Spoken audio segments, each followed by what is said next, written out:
Good evening, everyone, and welcome to my second ever build guide, which in terms of the build showcased is going to be almost polar opposite to my first.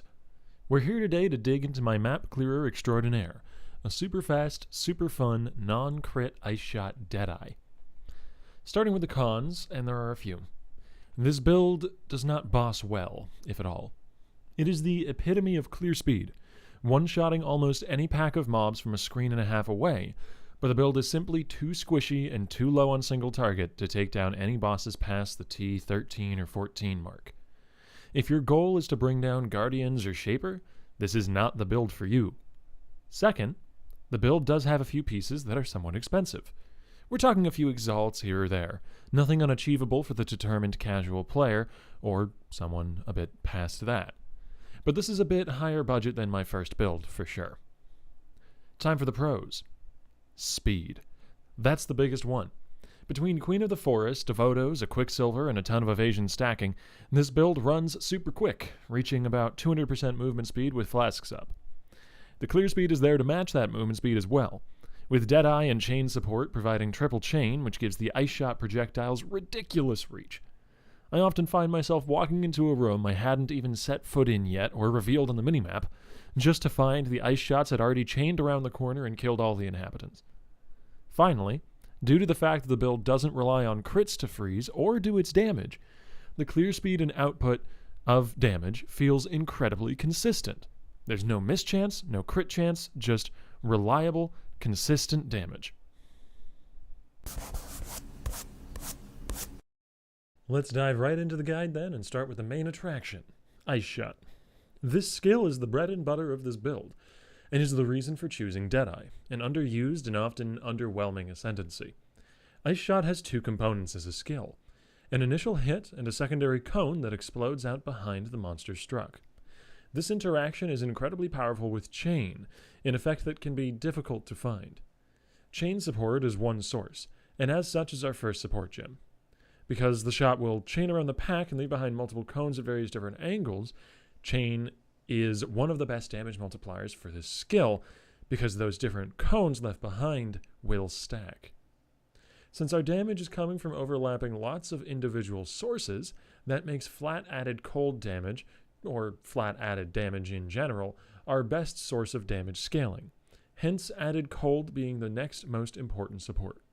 After that, Ice Bite provides further flat cold and some very valuable freeze chance, and the fifth and sixth links are hypothermia support and elemental damage with attacks, both simple more multipliers, with hypothermia adding even more utility through freeze chance. The second most important gem setup is our single target, Barrage. As I mentioned earlier, this build is simply not meant for bossing. However, Barrage is quite useful for the occasional Rogue Exile, tanky Rare, or Essence Pack. My Barrage is currently in a 5-link, since I've not been lucky enough to 6-link my Queen of the Forest yet, and is supported by added cold and Ice Bite, as well as greater multiple projectiles and elemental damage with attacks. The goal here is to stack as much flat added cold and as many projectiles as possible. The 6th link would likely be cold penetration support, if I did manage to link the chess piece. Digging now into the auras, this build runs a Herald of Ice setup for additional flat cold damage and some damned satisfying shatters, which is linked to Curse on Hit support and Frostbite. In addition, for movement speed and a nice bit of defensiveness, this build runs a great aura. The remaining mana is more than enough to clear without any worries. For mobility, Blink Arrow linked to faster attacks is used only occasionally to get over gaps and dodge dangerous attacks, with the raw movement speed of Queen of the Forest providing all the speed we need otherwise. Other miscellaneous gems include a low-level Frost Bomb for use on tougher single target. You'll want to specifically keep it low level to reduce int requirements. A cast when damage taken linked to a Mortal Call, Blood Rage for more attack speed, and reliable Frenzy Charge gen, as well as Vol Grace for dangerous situations. This passive tree is capable of handling lots of things at once, due to the non-crit and guaranteed hit nature of the build, taking a lot of the weight off the tree. Important nodes include picking up each Frenzy Charge, getting the cold conversion from Winter Spirit, picking up all available elemental damage with attacks and penetration, snagging acrobatics and phase acro, and picking up additional evasion and a lot of smaller wheels here and there to supplement the Queen of the Forest playstyle. Now for the controversial choice, Deadeye. This ascendancy is not necessarily the best or indeed only option. However, it fits my needs perfectly. Ice Shot is so incredibly effective with chain that the additional chain provided by Ricochet is almost disgustingly powerful. To reach this, we have to path through Fast and Deadly, which isn't particularly flashy, but the projectile speed provided is actually quite significant for clear speed, allowing Ice Shot projectiles to travel multiple screens distance off of the chains. Passing through Far Shot over to Endless Munitions accounts for the final 4 points, providing an additional projectile, part of the reason we don't need lesser or greater multiple projectiles, as well as some nice AoE for the cones. Sadly, Far Shot is made somewhat redundant by our bow of choice, Lionized Glare, but it is still worth it to travel to the additional projectile. This build could likely be done as a raider, which would provide lots of additional speed and damage, but the loss of the additional chain would even out the clear, and the loss of the additional projectile would make LMP harder to do without. Pathfinder as well could work quite well, but I would rework the build into being more crit focused to go that route, which would make it far more expensive in terms of rare gear. A quick note on the Pantheon and Bandit choice. Soul of the Brine King is highly valuable, since the build is rather low on total life and thus can be stun-locked easily if a few unlucky hits get through our evasion and dodge chance. For your minor power, I recommend Yagul. The Reflect Protection is invaluable with a purely elemental damage, low HP, high burst build. For bandits, as I usually do post 3.0, I've chosen to kill all and take the additional passive points. Our bow of choice for this build, as mentioned earlier, is a Lionized Glare. Due to the affix, hits cannot be evaded, combined with a very solid PDPS. This further frees up the passive tree, making accuracy a non-factor. Between this and not needing to build any crit, this means the passive tree can be very greedy. As our Quiver, this build actually makes use of a fairly underused and cheap item, Asphyxia's Wrath. This Quiver provides a mini hatred effect, as well as some very valuable freeze chance, which we need to stack due to being non-crit. Sadly, there is no life roll on this item, but that downside is more than made up for by the damage and how cheap it is to get an additional arrow corruption. Buying Asphyxia's Wraths en masse to corrupt is very feasible. This, combined with the additional projectile from Deadeye, covers our projectile needs.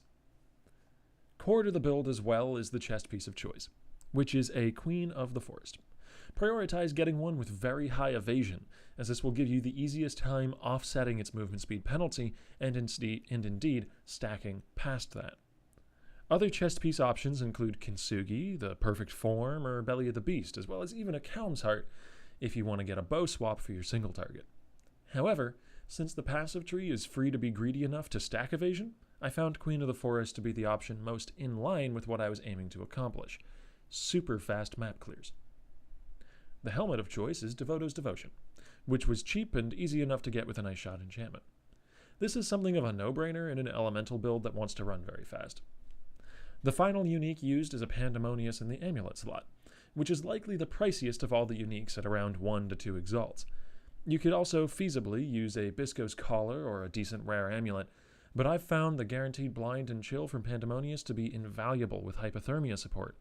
Additionally, the build is slightly lacking in elemental penetration, which Pandemonious solves beautifully. The rest of my gear slots can be taken up with rare items, meant to fill out life and resistances. Aim for a Rustic Sash base in the belt slot since we're converting physical to cold. Opal Rings, since the percentage increased elemental damage is incredibly valuable. One of these will likely need a high int roll. And Gripped Gloves, projectile damage as well, will scale for us. If you're having trouble capping resistances, consider looking for two-toned boots. Otherwise, I personally really like the enchantment which provides movement speed if you've not been hit recently, as the build wants to run fast and clear and doesn't get hit too often. Make sure not to enchant two-toned boots though. This will overwrite your resistance roll. Finally, Flasks. I would recommend using both a Quicksilver Flask and a Jade Flask, ideally with an Adrenaline roll on the Quicksilver. You'll likely need either Freeze or Bleed immunity on the Jade, which does cut our movement speed a bit, but it's worth it. A Dying Sun is almost necessary for the clear to feel truly fantastic, as the 2 additional projectiles bring us up to 5 shots, which is incredibly strong. Other unique flask choices include Taste of Hate, likely best in slot, or Wise Oak. Adziri's Promise is also a good, cheap option. My setup includes Taste of Hate and Dying Sun, but focus first on the Dying Sun, and then work on building up to the Taste of Hate, subbing in at Ziri's Promise or Wise Oak as you can afford them. Additionally, I use a single life flask to counteract degens outside of combat, mostly.